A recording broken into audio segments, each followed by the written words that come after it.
வணக்கங்க. இன்றைய திருக்குறள் பார்ப்போங்க. நகையிலும் இன்னா திகழ்ச்சி பகையிலும் பண்புல பாடடிவார் மாட்டு. இந்த வள்ளுவர் பல ஆயிரம் வருஷத்துக்கு முன்னாடியே ஒரு தகவல் சொல்றாரு பாருங்க. நம்ம மனசுக்குள்ள வன்மத்தை வச்சுக்கிட்டு ஒருத்தர் கிண்டல் அடிப்போம், கேலி செய்வோம், சின்ன சின்ன வார்த்தை குறுத்தலோடு பேசுவோம். இது பண்பான செய்கிற வார்த்தைகள் இல்லைன்னு சொல்கிறாருங்க. நம்ம என்ன பண்ணுவோம், தினம் தினம் ஒரு எளியவரையோ இல்லை திருப்பி பேச முடியாதவரையோ கிண்டல்ன்ற வார்த்தையில் இழிவான வார்த்தைகளை பேசுறது, தவறான முறையில் அவங்கள அணுகிறது, சின்ன சின்ன குத்துறது, இதெல்லாம் நம்ம செய்வோம். இன்னும் ஒரு சில அட்வான்டேஜாக போயிட்டு இந்த முடியை பிடிச்சி எழுப்போம், இந்த வயிற்று பிடிச்சி கிள்றது, இந்த சட்டை பிடிச்சி எடுக்கிறது, இந்த தவறான செயலெலாம் நம்ம செய்வோம்.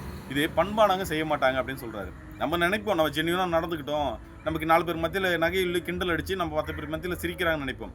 அது நல்ல மனிதர்கள் செய்ய வேண்டிய வார்த்தைகளையோ செயலோ இல்லை அப்படின்னு சொல்கிறாரு. இன்னொரு விஷயம் பாருங்கள், பண்பானவங்க மனசுக்குள்ளே பல விஷயங்கள் செய்கிறாங்க. ஆனால் நல்ல மனிதர்கள், நல்ல பண்புள்ளவர்கள் இந்த வார்த்தைகளை செய்கிறதுக்கோ இந்த செயலை செய்கிறது இழிவான செயல் செய்கிறது இல்லை அப்படின்றாங்க. நம்ம அது மாதிரி செய்யக்கூடாதுங்க.